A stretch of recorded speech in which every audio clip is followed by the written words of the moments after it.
From Danish Policy, I'm Charlene. I'm Crispin. And Danish Policy is a platform aimed at talented people who discuss important issues facing life and society. It is time for Week in Review. So we look at last week's topics and whatever topic comes out of my brain. Mm-hmm. But first, how are you, Crispin? I'm good. Yes? I downloaded a spending app, like one of those budget apps that I haven't done before. Yeah. And it's like all those coffees you buy, all those little... things you pick up from the shop. I spent on coffee. I spent a lot of money on coffee. I've been diligently recording it, and it's been eye-opening over the past 3 days. Like how, because money's just not something I generally think about. I don't. It's not. It's something that I think is a real waste of time to focus on in life, or at least I have thought that. But I thought, look, maybe I should. If you think of like a penny saved as a penny earned, perhaps I should be focusing less on how much money I make and more on how much I spend. Yeah. And I get the sense just in the last 3 days of recording dozens of transactions, there's room for improvement in my budget management skills. It's kind of funny because, I'm a single guy, but in my family, generally speaking, particularly the men in my family, when they get married, their wives control the finances. So I know uncles that go, can I have $17 for a broom with some bristles on it? And she'd be like, no, use this broom that has nothing, right? Like the women in the family are really quite diligent when it comes to managing money. Yeah, it's even my own family as well. My dad's like, this is the card I get to use, and there's just money on it. I know I can spend it, and then just anything to do with money, I always ask your mum. Yeah. Then no idea. Absolutely. Yeah, the role of men in the family is to slave away and work. So do you find that you're become just more aware? Was there anything that surprised you since tracking your money? The amount of spending, right? And not on like big grandiose expenditures, just everyday things that will cause me to question over time the compounding impact of that spend. So let's say simple example. I'm at the supermarket. There's like the rump steak and the Scotch fillet steak, right? And one's like twice the price. And if you buy it once, well, it's however many dollars. It's not that big a deal. But if I do that, a couple of times a week over the course of a year, and I work out just that one little purchase, how much that would add up to, like that is a significant sum of money. And so I'm like, oh, do I really need to get the absolute premium steak? I'm not even that good a cook anyway. It probably tastes no different. So it's that of probably dozens of examples. And as I said, I've only been using it for 3 days. Yeah. So I'm not going to advertise this app on the channel just yet. I'm going to give it a proper play test through and see. But yeah, I've not had the external impetus for anyone else to be telling me what I should be spending money on, what I should be saving. And that's a big factor in money management, I think. When you've got like a family, or you've got shared finances with a partner, and you've got kind of mutual accountability, and other people have visibility over what you're spending money on, then not only are you more mindful, but you have whenever you do spend, you have in your mind the idea that it could affect other people. Whereas me, I spend money, and within seconds of having spent that money, I have forgotten that I've ever spent it. Like I just don't. Oh, wow. I don't think about money, and part of it's the poker player in me. Like you have to have a certain disrespect for money to play poker. Yeah, true. But it's like it's just not something that I choose to think about. It's of the things to worry about in life, it's one of the most painful things to worry about, right? Because it's always a problem, right? So you kind of, there's always an issue. So I've always been taught that, it's really important to know how to earn money, but also how to spend it wisely. And enjoy luxury things, I guess. Like it's not like saying that, I can't have this, I can't have that. It's more like I can have this, but I'm gonna have but be smart about it. It's going to suit your lifestyle, and it's going to make sure that you don't hit zero when you have this kind of lifestyle. That's a really good point. And as you're speaking, I'm thinking that the reason I guess because I haven't set any goals yet. I've just at the moment want to record it, Just to see bring what's more happening, awareness. Yeah. see what's actually happening there. But if I was to set a goal, I would say something like, I want X amount of well-being from my spending. Okay. If the expenditure that I make exceeds that level of well-being, then it's a good investment. Even like other people might say, look, that's a waste of money or whatever. But if I get sufficient amount of enjoyment out of it, or it adds to me adequately, then that is a good way to spend money. But anything that falls below that line, I should stop spending money on.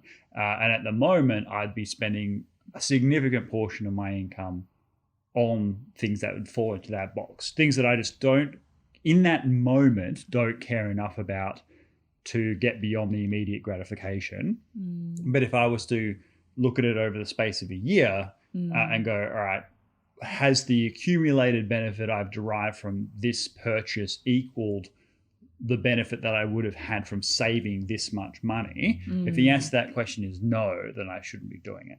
So I will sit down and write up specific criteria for what that means, and see if that's a good strategy for budget planning. If you guys at home, if you have gone through like a process like that where you started doing better budget planning and you've improved your budget habits, please let me know in the comments below, because I'm still taking ideas.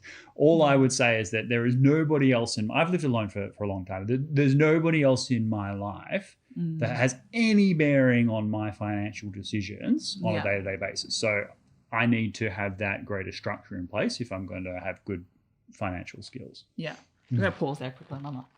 Oh, what were we talking about again? Well, I was going to say that Charlene may not allow this into the video, but she received a call from a guy. I have no idea who this guy is, but there are for you guys at home, there are certain life choices that you should feel like you can make on your own. This was to do with whether or not he should bring bottled water to an event or not, and felt the need to call Charlene to ask her advice on this particular topic. And I guarantee you, I don't even know the circumstances of this. I was just on sitting here when the phone call was happening. But whatever the situation, that's a decision you can make by yourself. You can bring bottled water or not. And that is not something you need someone else's opinion to achieve. You have that power to make that judgment. Yeah, I don't know how this even went in. Okay. It seemed like an especially pointless request. Yeah. Anyway, so we'll see. We'll see if Charlene lets this slide in here. Yeah, probably not. Like random. I feels like I've got lots of other things going on Christmas, not just this. I'm obviously very important to people who call me up for permission to request bottled water. Anyway, I rely on you too for things, but now I know just how like trivial and frivolous my requests can be. No. Charlene, I'm at the store. Should I get the garlic and onion flavor biscuit, or should I get the original pepper? But you have asked me for like trivial things that obviously have been like, oh, I might eat this even though I know it's not aligned to my goals, kind of thing. Like, when have I ever done that? I've talked about I might have to drink. Yeah, you might have to drink or whatever, but as if that needs to be stated. Like, yeah, but that was me just like having a comment. It wasn't me actually contacting you being like, so Charlene, I'm thinking about having alcohol and these are the circumstances under which I have it, but should I do it or not? No, that was me just being like, I know this is funny, so I'm going to send it to you. Oh, okay. Whatever. It's what it is. I can't remember what you were talking about before that, before I was interrupted. I was talking about budget planning. Oh, yeah. Okay. Yeah, but I was done. How's your week been? I'm just kind of thinking about like budget planning. No, it's actually really interesting with the budget planning kind of things, because money has always been a really important part of my life. And I think that's just because of my upbringing. Like my parents, my mum firstly is an accountant. So there you go, world class at budget planning.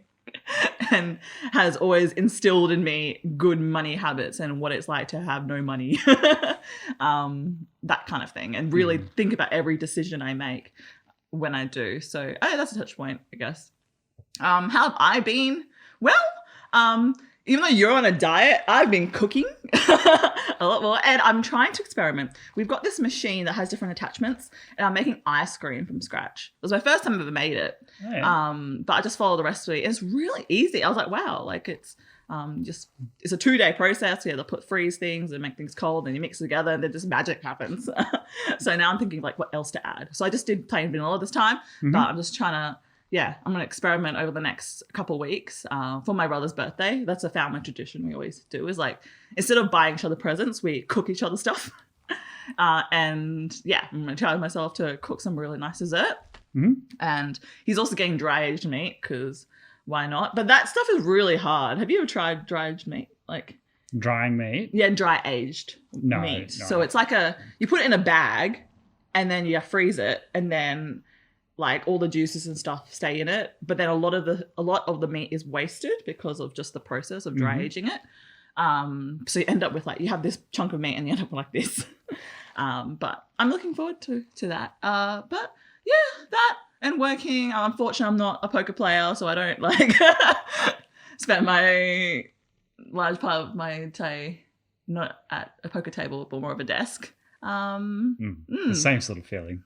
Same sort of feeling. It's both sedentary. Yeah, that's true. That's true. But yeah, this week. That's me.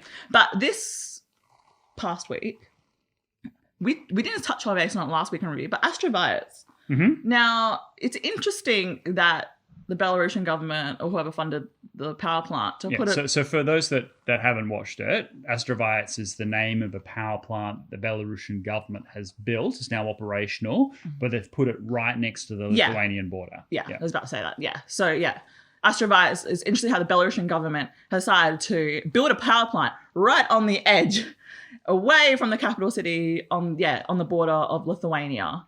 And like you said in the video, it's actually a very well designed power plant. They have all the latest technology, that it's quite safe. But, some people in the comments have challenged that. Why is it controversial then? And I guess I want to explore what would go wrong, or what can go wrong. Sure. Okay. So when I made that video, I wanted to legitimize those complaints that are real concerns and kind of address those issues that are being overblown. The threat of another Chernobyl, a massive nuclear event at this power plant because of some accident is extremely remote. Not never zero, but is highly unlikely. It's not the same type of reactor, doesn't have the same type of safety features. Things have changed a lot since 1986. I'm not like a nuclear background, but what do you mean it has all safety features? Like, what's the biggest difference? Obviously, it's changed heaps, but there are many. But basically, if you think about what happened at Chernobyl, there was a hydrogen gas explosion. There was it was all basically because the reactor was shut down in a way that was totally unstable. So in a nuclear reactor in Chernobyl, you have things that increase the flow of neutrons and increase the temperature of the reactor, and there are things that reduce and moderate it. Yeah. And what ultimately happened was that the things that kind of moderated the heat were taken away. So the water, didn't flow properly. They had problems with shutting down the reactor. They had this coefficient where things didn't naturally, like in a modern reactor, if you reduce one, the other one also reduces to kind of naturally stabilize. And that all had to be done manually. And ultimately, once the explosion occurred, then there was nothing to cool the fuel rods down. Those melted. There was no proper containment vessel, so it could just melt into the groundwater and poison everything, poison the rivers, poison everything. So they had to stop that from happening, which required desperate measures, which created its own problems for doing that. So dumping, sand and boron on it, which could create, and then the tanks beneath them were still full. So if it continued to melt through the ground, then that would instantly vaporize and turn to steam. That steam would have created a second explosion, which would have destroyed the remaining reactors and just disseminated over a much wider area. Yeah. So everything that could go wrong in a nuclear reactor pretty much went wrong with Chernobyl. Yeah. And I could go on forever about that. But the to make a long story short, none of those features apply in this new type of reactor. Okay, thank goodness. All of those lessons have been learned. The things that the emergency shutdowns are much more effective, much better designed. The passive safety features are much better designed. The containment vessels are much better designed. Mm-hmm. The actual reactor itself has a much safer system of generating electricity. Mm-hmm. So those things, when people say, "Oh, this could be a catastrophe," that is less likely. What is far more likely, to answer your question, is that. Well, first of all, if there is a terrorist event at the site, so let's say there is a conflict across the border, Belarus and Lithuania, the EU and Russia, mm-hmm. they have a military conflict. Well, Belarus can hold all of Vilnius hostage because this reactor is 40 kilometers away from Vilnius, a sizable nuclear radioactive event at this reactor could contaminate a significant area of Lithuania. Okay, so let's say the Belarusians in desperation blew it up themselves. Okay, that could be a devastating impact on Lithuania for thousands of years. You could make Vilnius uninhabitable if you did that right. Okay, so that is extremely dangerous. It's holding the whole city of Vilnius hostage. The next thing that is really problematic, and I said this in the video, is the Belarusian government doesn't have a credible plan for spent fuel. Originally, when they announced it, they were saying that they were going to send it all back to Russia, and people were kind of okay with that. Well, that agreement hasn't eventuated. So now Belarus is going to be required to store all its spent fuel on its own borders. It doesn't have spent fuel facilities, so it'll have to build them somewhere. Where are they going to build them? Are they going to build them next to Minsk? I find that highly unlikely. They'll probably build more spent storage facilities along the border with Lithuania, particularly with the increasing crisis that's going along that border. Yeah. So the spent fuel, is that dangerous? Like spent fuel dangerous? It's highly radioactive. It's great. But normally it's stored safely, well below ground, and either it's sent to reprocessing facilities for recycling, or it's stored in a secure location. Yeah. But again, it's subject to seismic events, earthquakes, things like that could go wrong. Again, terrorist events could occur where they spread radioactive material or steal radioactive material. So these things are always a concern. And when you build a nuclear reactor or you start a nuclear program, and remember this is Belarus's first nuclear power plant, they have a responsibility to the entire life cycle of the nuclear thing. So the fact that they have got an incomplete plan and yet an operational reactor is a concern. Another thing that could go wrong is right now there are really intrusive inspections. The IAEA has cameras everywhere. They can do spot inspections. They can test ground for ground all the fissile material. So everything is above board. They're acceded to the additional protocols of the NPT. So they have the most stringent standards. But if there is a falling out, if the Belarusian government feels like it's being attacked by the international community, one thing they might do is expel all of these inspectors, like you see with Iran. And then you got another quagmire. You don't see what Belarus is doing in this reactor. Are they trying to breed plutonium-239? Is it there are things that they could be doing that are dangerous. But at the moment, that's not the case. There is the proper inspections regime, and I think that the Russian government would hopefully cease exporting nuclear fuel to Belarus if Belarus did go in that direction, because that would be a threat to their own business interests to continue to support a country that was outside of the regime. But nevertheless, that is a risk. But there's also just the geopolitical issue at play, where there is the Espoo Convention, where when you do something, so let's say your country is on a major river system and other countries are all dependent on that river. You can't just dam the river, okay? You need to get buy-in from these other countries. You need to submit all of these transnational impacts and things like that and show what alternatives you could have come up with and how you're going to mitigate the impacts. Belarus didn't do that. Belarus didn't choose the alternative sites that were available for this power plant. They decided to deliberately put it in the most provocative place possible, violated the convention in doing so. So they've violated an international treaty by building it here. And that by doing that, the Lithuanians are entitled to assume the worst. They're entitled to assume that the reason why the Belarusians did that is to have a permanent threat. That you don't threaten Belarus because we might blow up a power station that could contaminate your country. Now I'm not. Is there like obviously they chose that, they might have chosen it because of to be a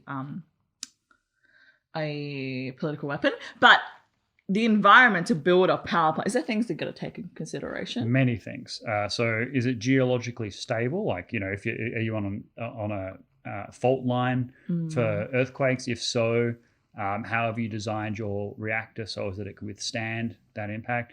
Even like flight paths, how likely is it that a plane could crash into your power plant and cause an explosion?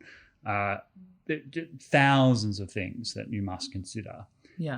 And look, it is possible that this site was the best site possible for a nuclear power plant in Belarus, but they didn't present the alternatives to demonstrate that. They didn't do all the checks required under the Espoo Convention to say these are the alternative sites and this is why it's inferior to this site. And if it is that site, then they have a responsibility to work with the Lithuanian government to mitigate any possible negative impacts on Lithuania. So, I mean, as I said, the risk of an accident is low.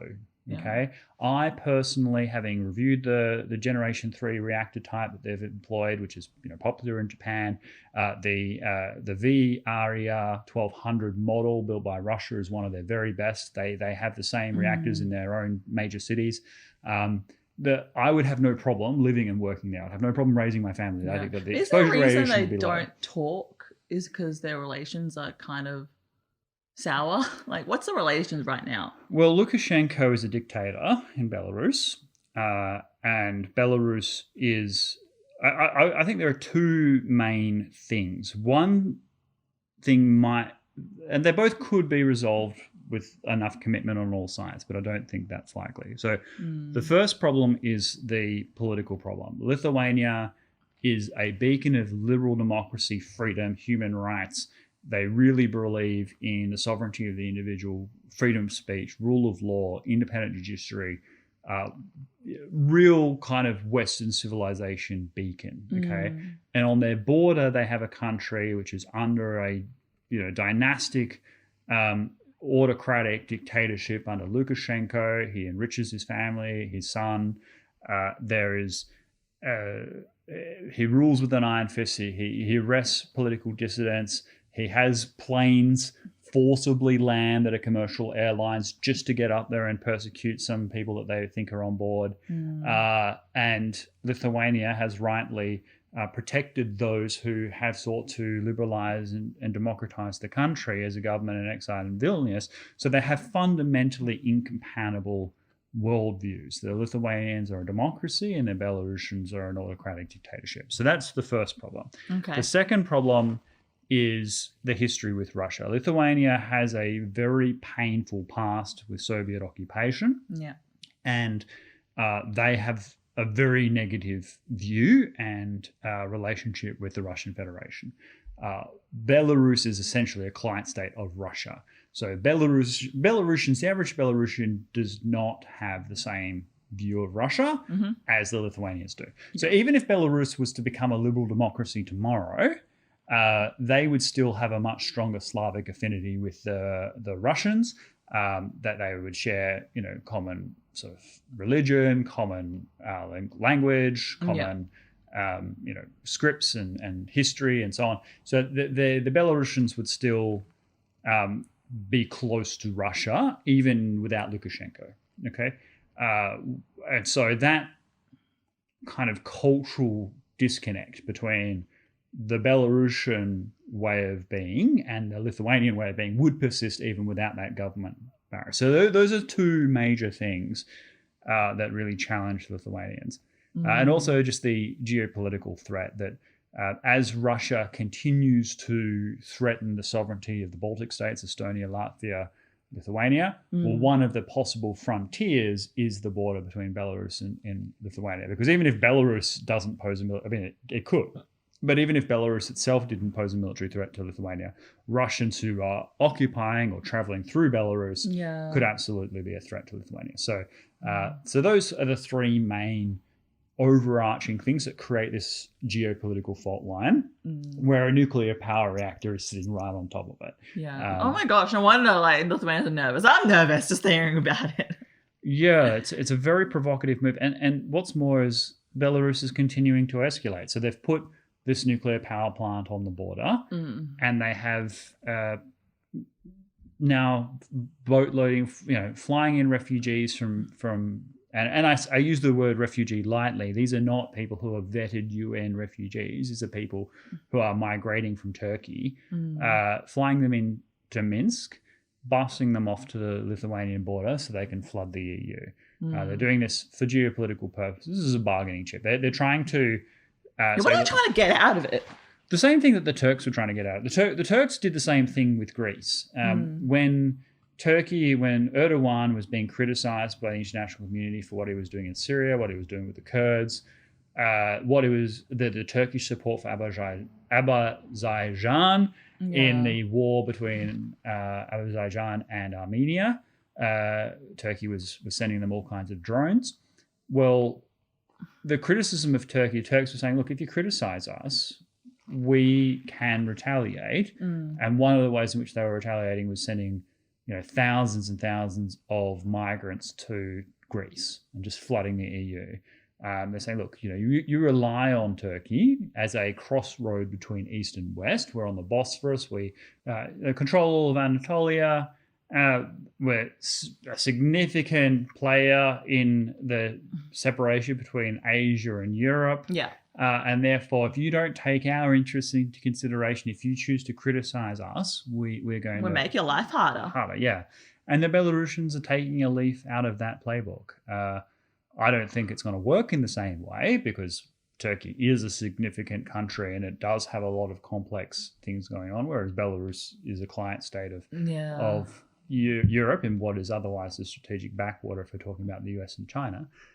So the Belarusians may not succeed, but they are ratcheting up the tension, and it's possible that this could continue to spiral out of control. The Lithuanians, of course, are building a border wall. Build a wall. Yeah, and look, walls do tend to work. I mean, under Trump, migration from Mexico and so on was at an all-time low. It certainly works for Israel. It's so nice to be on an island, hey? It is. As Australians, we have no means to build a wall just because we're an island with so much water. Yes, well, we can build a reef, a Great Barrier Reef, if you will. That's funny. No I- one's laughing. Keep going. Anyway, so I mean that's.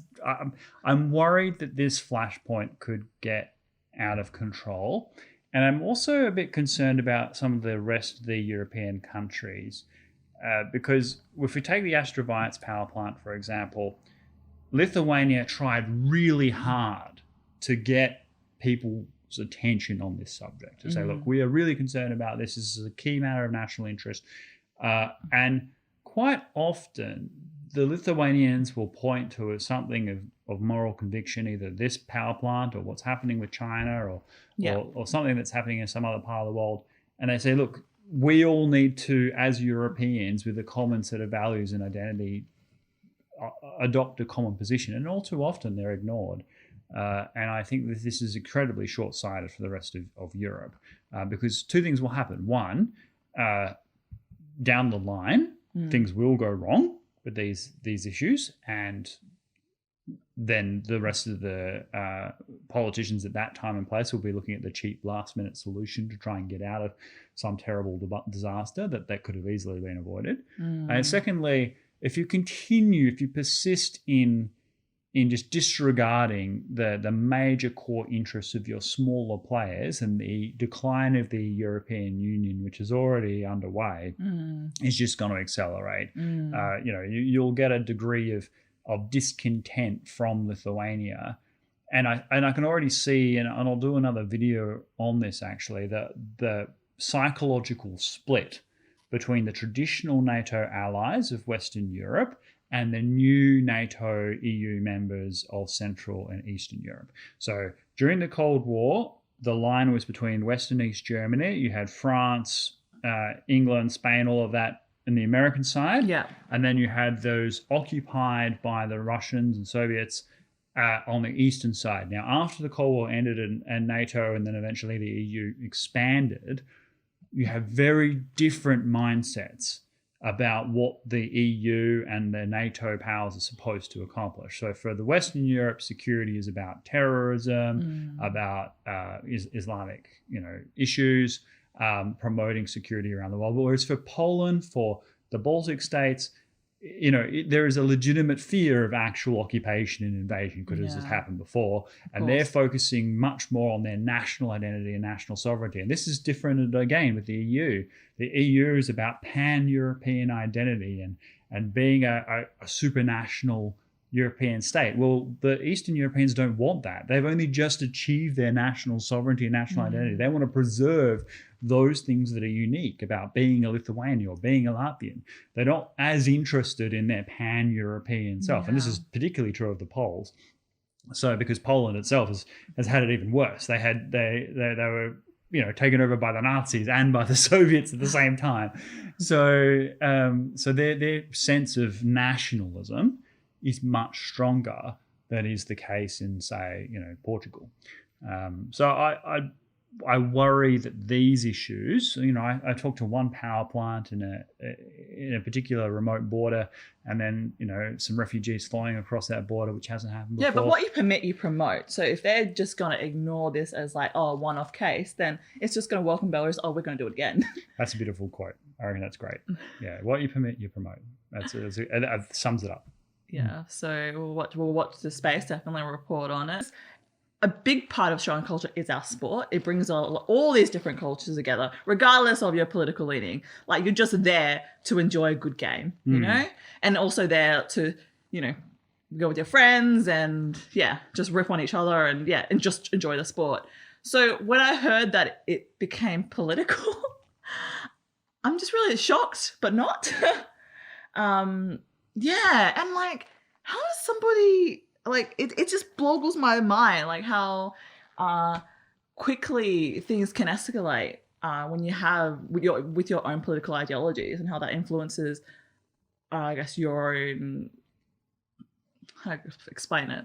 But yeah, how your political ideologies really influence the way you act around others, and influences then others around you, and it kind of has a ripple effect, especially if you're in a position of power. Yes. And then even getting like the royal family involved, like they're meant to represent everybody. Absolutely. Yeah. So for those that aren't familiar, really do go back and watch the video I did on it during the week. Yeah. The Eurocup final, of course, was won by Italy after a penalty shootout. The manager of the English team, Gareth Southgate, had been compelling everybody to take the knee in support of Black Lives Matter throughout the series. And then when the opportunity arose, instead of choosing the best strikers to win the penalty shootout, when they were ahead by 1 goal in the penalty challenge, he selected the 3 black English players to take penalties, even though they were not by any means the best penalty players. Takers. Well, they were good players, but they're just not penalty takers. And including one 19-year-old kid who had never taken a penalty before in his life. There they are at Wembley Stadium in front of 100,000 people, including the royal family, in order to basically, try and win this cup for England.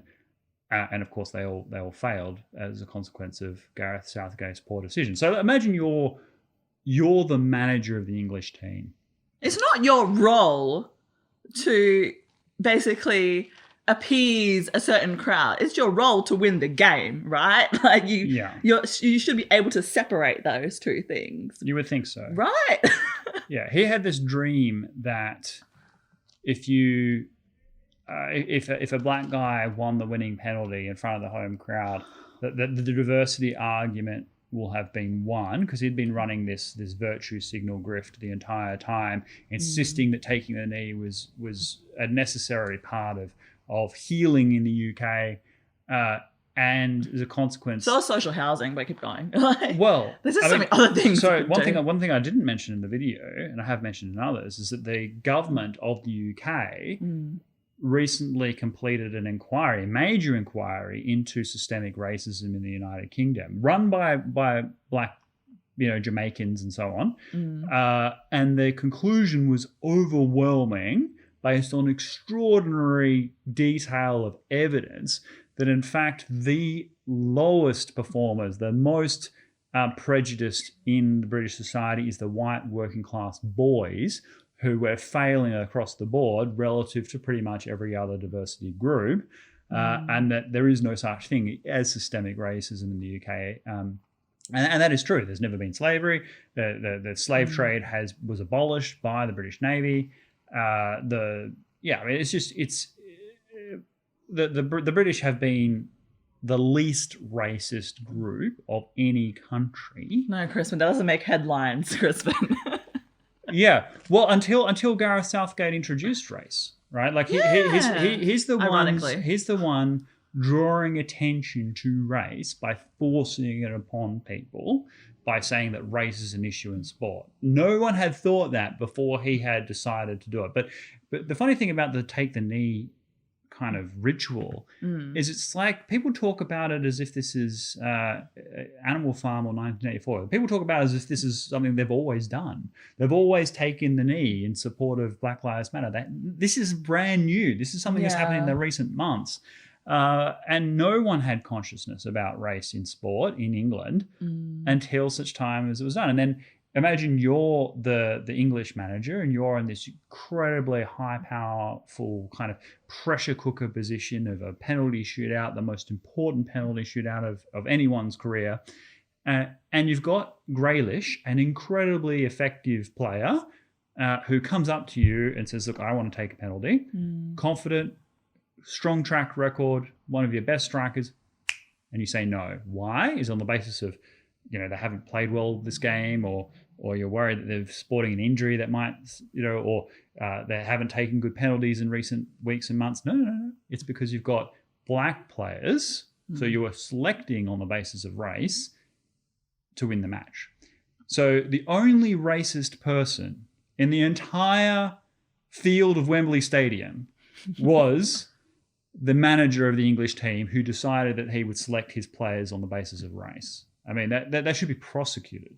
So, there's almost no amount of scorn that I can heap on that man that is sufficient. I think he deserves, he has brought division to his country, and then he ran to the royal family as soon as those three guys did not succeed in winning the penalty shootout and destroying his ambition of validating his take the knee mentality.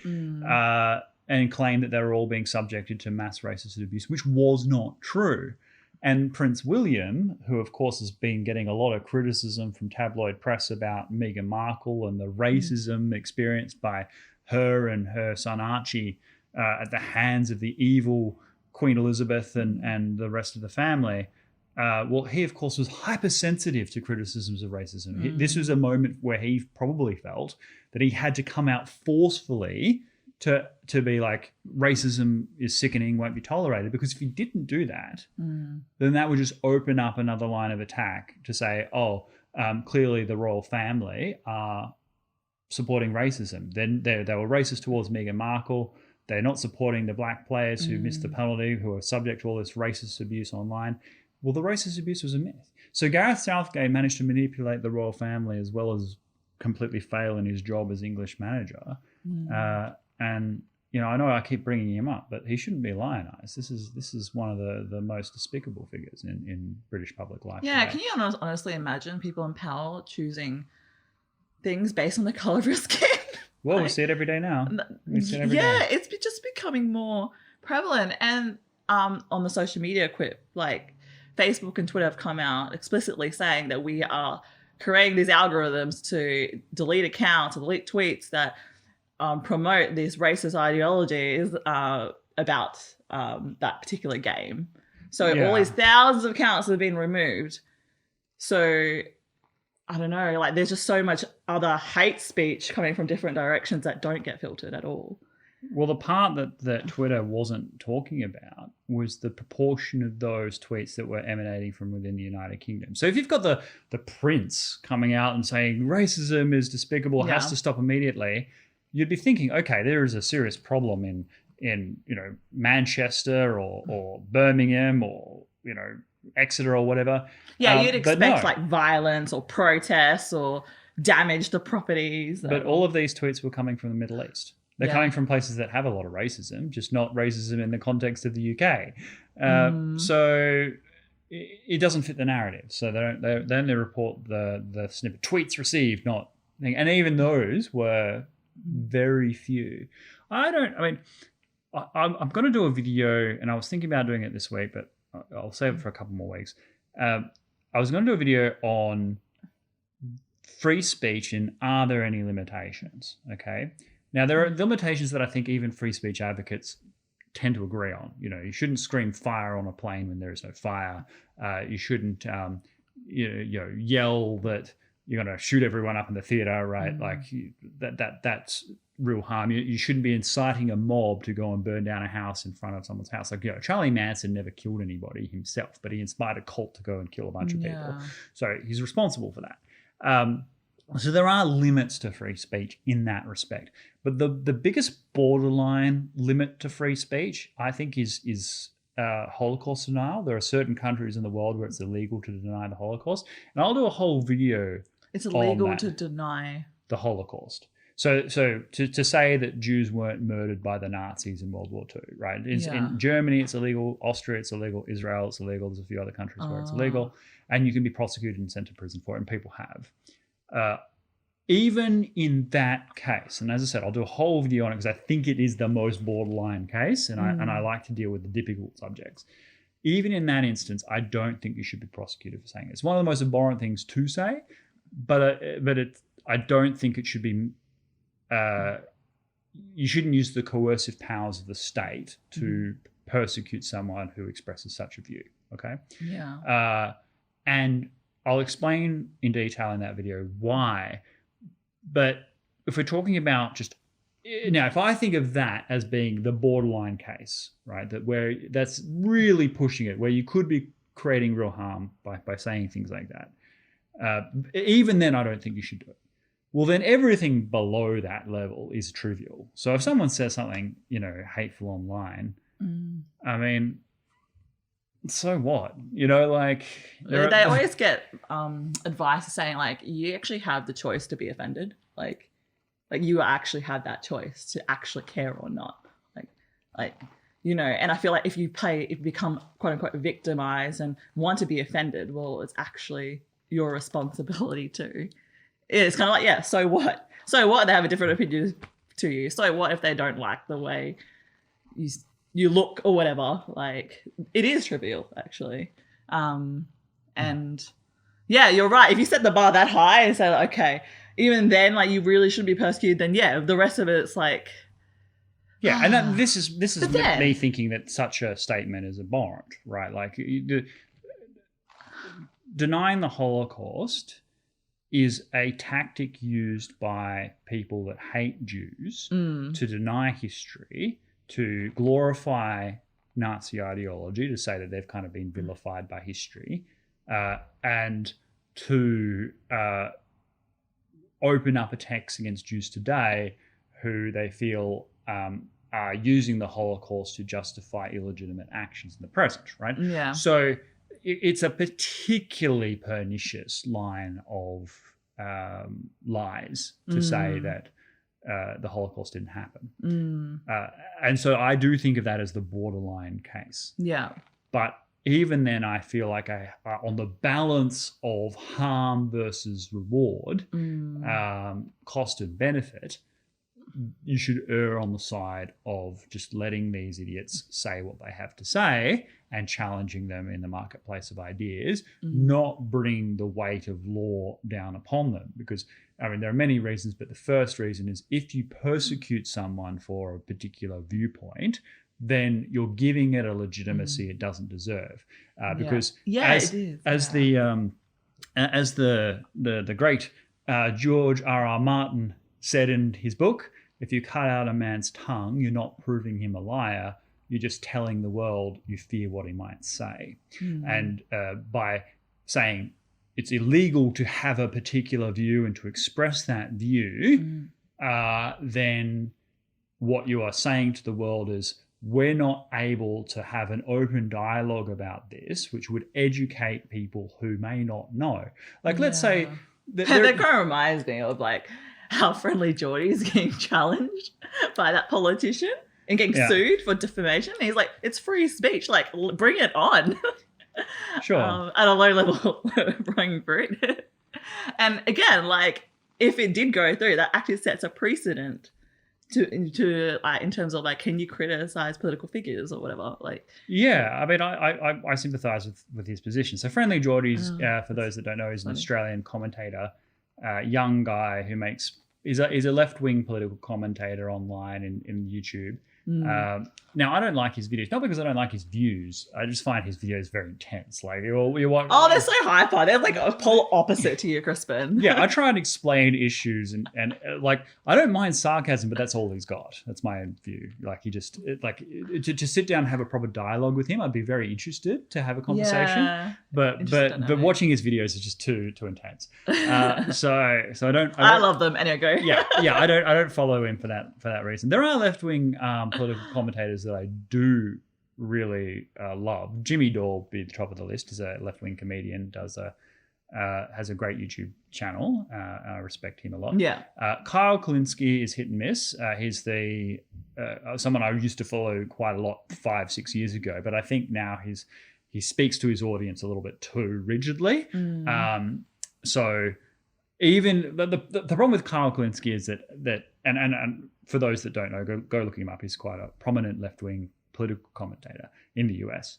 But even those areas where he clearly would have a certain view, if they go against the view of his core audience, he will twist his words to not put himself in a box where he has to give an opinion contrary to that view. So that's where I think Kyle needs to man up a little bit. But otherwise, I think he's a really good left-wing commentator. But Friendly Jordies, it's too much, man. It's like watching Invader Zim on volume 150. So I'm sure he's he does have an audience. Like, oh no, he does. And look, all power to him. Like, even though he and I would differ on I'm sure most political issues, I really think anything that encourages people to get involved in politics and pay attention to international affairs and national affairs.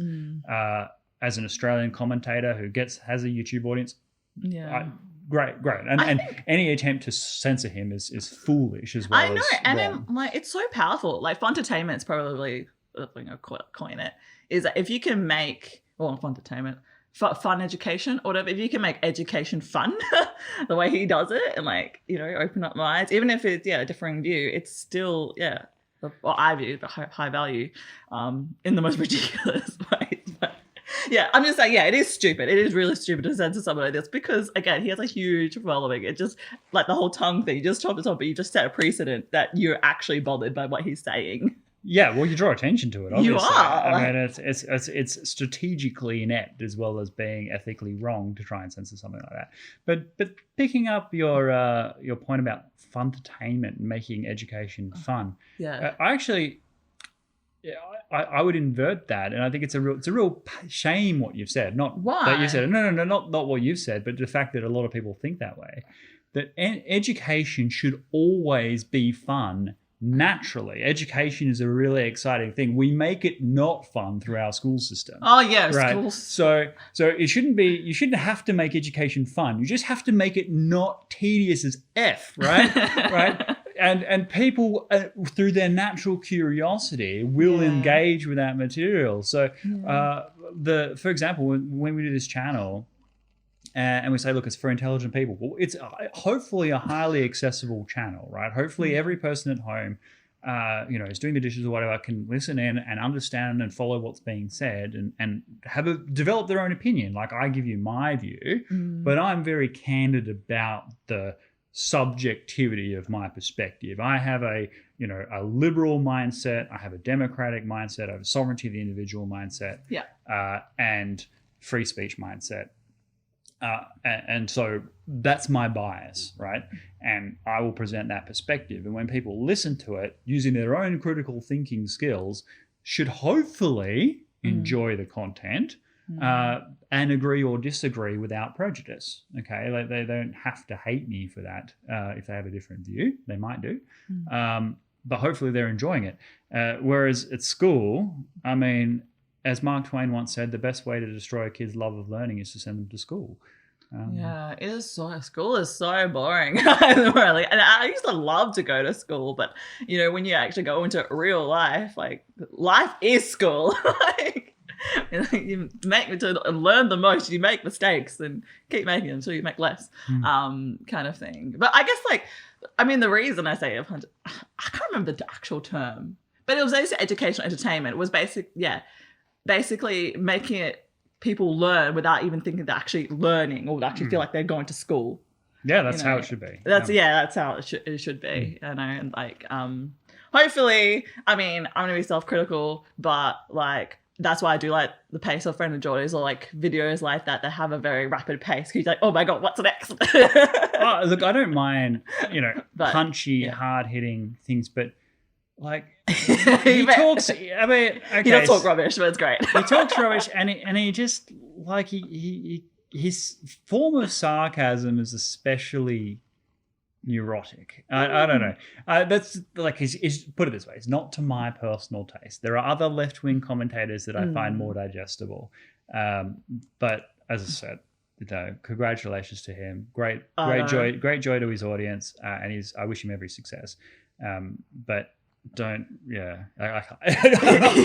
I'm not a subscriber. It comes out every once in a while, particularly with the censorship thing, I'll try and sit he released a video this week on free speech is dead in Australia, which of course is going to play to me. I'm going to see it. So I click on it, and 15 seconds in, he's just completely making extreme noises about things that don't make sense, and I'm like, okay, I'm glad some people enjoy this.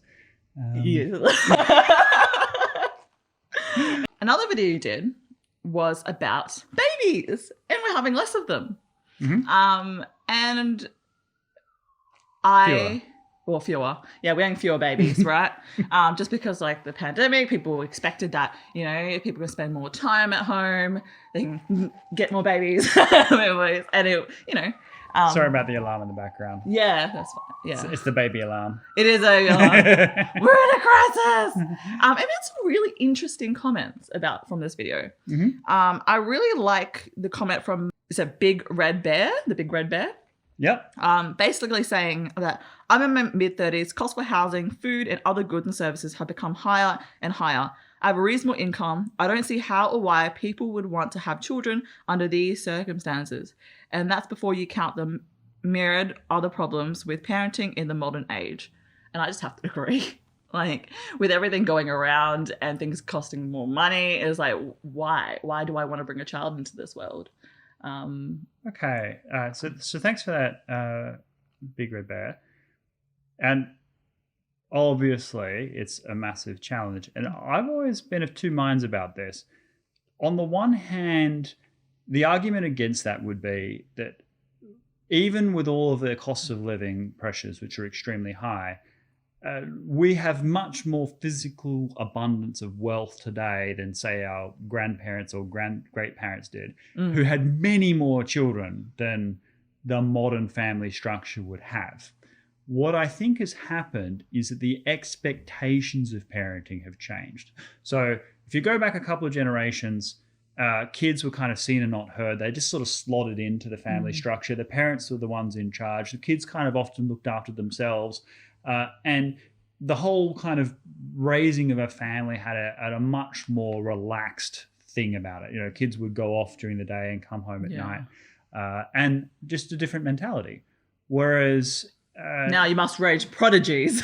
yeah, you've got the after-school activities, you've got the weekend sport, you've got the after-hours tutorial, you've got the ballet, you've got the music lessons, you've got all of the... And don't eat junk food. Don't spend too much time in front of the TV. the Palmer... Strange danger. Exactly. What is expected of a parent is to treat this child as this nucleus of future scion, inheritor of the human race, and as this treasure golden bubble. And that expectation is incredibly costly in terms of time, money, and resources that wasn't present in the minds of previous generations. So the expectations have increased dramatically, making it prohibitively expensive for most people to meet the ideal. And if you don't meet the ideal of the perfect parent, then the failed. The sense of shame and reproachment is very great. That's that.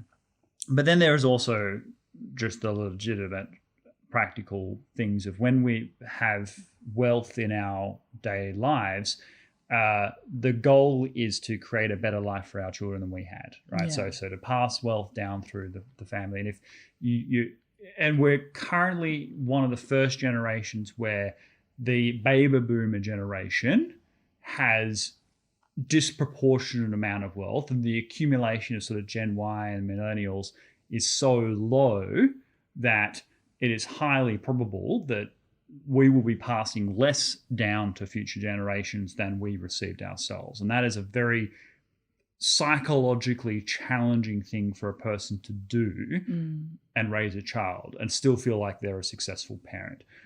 So I totally sympathize with not feeling like you're in a position to have children, because it's once you have children, the current societal expectation is that they are the literal driving force in your life from that moment forward.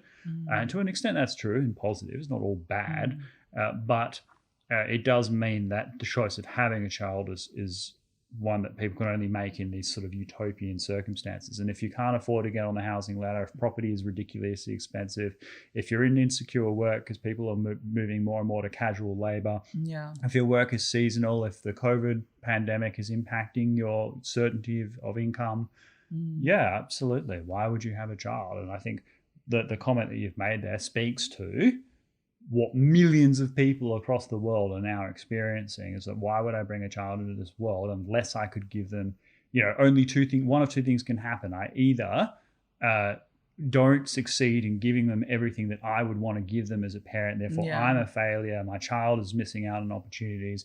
Why would I do that to either of us? Or the consequences of having a child are such that I'm unable to live my own life in any productive way, and all I become is for this child, and therefore what kind of life and future could I offer, in the rest of the people in my life? It's a neither or situation, which is very dark, and I wholeheartedly understand where you're coming from. Yeah, no, I don't understand as well. But I have heard that the older people get, the more they realize, I guess it's hard in these circumstances because of COVID, but like before COVID, what I've heard is that the older you get, the more you realize relationships matter.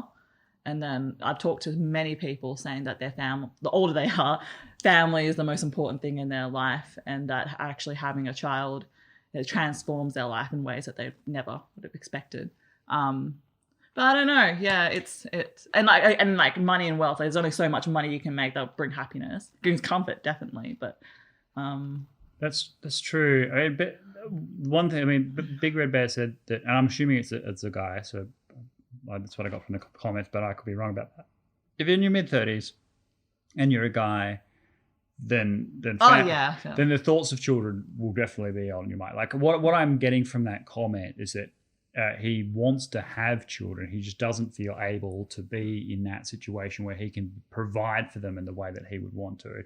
And it is deeply emasculating feeling if you don't think you can provide for a family. That's true, yeah. So it's this is a completely valid anxiety. Oh yeah, For women, this crisis happens earlier. Women who are in their 20s, who are highly educated, beautiful, promising career, they have men around them all the time, and the choice to have a family is something that they'll make when it's convenient. At least that's what they think they'll do. But then when they get to their 30s, if they might be in a position to be like, okay, I want to have a family, but the men that would normally be around them are either already married or dating women in their 20s. So there's suddenly a massive crisis there for women as well. And for those women that are in that situation for whom they're not necessarily in their ideal set of circumstances to have a kids, well, the crisis becomes incredibly acute because biology plays into it in a way that sociology plays into it for men, but biology is a bigger driver for women. For men, it's the social expectation, it's the desire to have a family, it's the desire to be a provider, which really comes to a crunch in your mid-30s. Whereas for women, it happens before you get to that point because there is a biological driver. It's like, okay, yeah, you might not be ready, but you have to have a kid or not. Yeah. And that crystallizes the decision for women. Yeah. Whereas men can drift a bit. Yeah. I guess I was just more so getting at like, it's made me reflect in terms of it's a sacrifice I'm willing to make if it means like having those what? Sorry. You're kind of like talking off like this. I'm talking off like that. Yeah. Talking to the mic. No, I know. Yeah, talking to the mic. But yeah, like you outlined all those social expectations. Is that when I get to that point, I think I still want to have children, even if I can't provide everything. I'll make the sacrifices to do my best. Because I know, and I guess maybe there's about to clock to that. Also, on a side note, right, and maybe it's just coming from my recommendations and being more associated to dangerous policy, but there's just this whole like red pill community that I've just discovered that I had no idea. And what I'm saying is that like there just seems to be this community of men who kind of I'm explaining this to shame women who kind of follow that, who have, believe that they have all the entitled to all these things around them, and then kind of just make content of that. Well, I made my video questioning the incel, which is one of the more viewed videos, and I recommend it. I'm of the view that the criticism of so-called incels is totally outrageous because the vast majority are just people really struggling with their social interaction, and they need support, not criticism. But sure, there is a minority of people out there that try to shame women for various reasons, and that's outrageous. It just blows my mind. I don't know, because they describe these women. I've never met them in my life. So but if we're talking about the red pills, I wouldn't make that link. Okay. So you said, there's a red pill community, and then there's a group of people that shame women. I don't think those two things are connected. Connected at all. What I would say is that as a society, we have grossly diminished the value and emphasis placed on motherhood and femininity. Okay. So for example, in Disney today, all of the women are as masculine as possible in order to, do all the masculine adventures and things and heroism and all of the things that had been typically associated with masculine heroes of the past. Okay. But in doing so, they have denigrated to an extraordinary degree the emphasis placed on motherhood in that context. So, for example, take the Terminator movie, okay? You've got Sarah Connor, who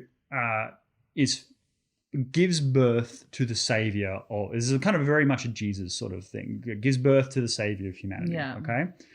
And in the context of protecting him and raising him, she goes through an extraordinary series of challenges, psychological changes, problems of connection, great sense of heroism, transitioning from this normal waitress to this, mother of dragons, right?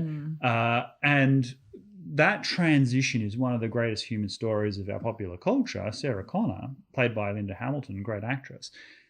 But then in the latest Terminator, Dark Fate, what you have is androgynous Terminators, who are women who are obviously faster, stronger than any other male counterpart. And they kill off John Connor at the start of the film. Spoiler alert, right? So the whole point of the Terminator, I didn't even tell you this because I didn't want to traumatize you. Yeah, you've traumatized me now. Right. So what happens with they completely retcon the whole thing. Okay, you've got so another T-800 comes back and murders John Connor like straight after the second film finishes. Like the whole point of everything you've seen so far has been completely wasted, right? And what happens is that they discover this other woman who Sarah Connor then attaches to, who's now the new savior, because of course it's a girl, of humanity. And so the Dark Fate just came out a couple of years ago, of course. And so the elderly Linda Hamilton, Sarah Connor, thinks that, she must be the mother of the next savior. Okay, so she's protecting her as she was protected in the 80s. Now, at the end in the most obvious reveal in the entire history of cinema, she's not there to give birth to the savior. She is the savior. She's the great military leader that's going to save everybody. God, of course. So what they did is they took the whole point of Sarah Connor's character as being this person who will do anything to protect her son, although develop all kinds of weird emotional complexes as a mother in doing so. And they've taken John Connor, killed him off, replaced him with a more diverse savior. Of course, she's a Mexican female girl. And instead of her being the mother, i.e. the mother of whoever it is that saves, she herself will become the savior. It's much more politically palatable. And so this is this is the trauma that we've inflicted upon our own society. And I think what a red pill person would do is point to that and criticize that and say, look, it's not that we are overvaluing male heroes. It's that we're not valuing motherhood and female contributions to human history enough. Every great male figure was shaped and molded by a mother, right? Like it's not... and the fact that we are underappreciating if we are underappreciating the contribution that women have made in our history, it's the fact that we're underappreciating the contribution they made as women, not as women who tried to be men or replaced men. Yeah, that makes sense. Yeah, why do we need more masculine women in stories? Like there are so many things that I don't know. I don't want to get into this argument about gender roles. Really. Yeah, no, we don't have to go down that road. But there will be plenty more videos on that topic. Yeah. Well, I was just gonna get out that there was this community I stumbled upon, and I was just amazed because there's things that they can't, they seem like sensible people. They do, and I was open to it. It's just like I've never in my life met people that they were describing per se. And then you're right, it's probably a minority. So yeah, it definitely. There are those people. It's like the difference between the right wing and the neo-Nazis, right? Like you could say neo-Nazis are right wing, but they're not.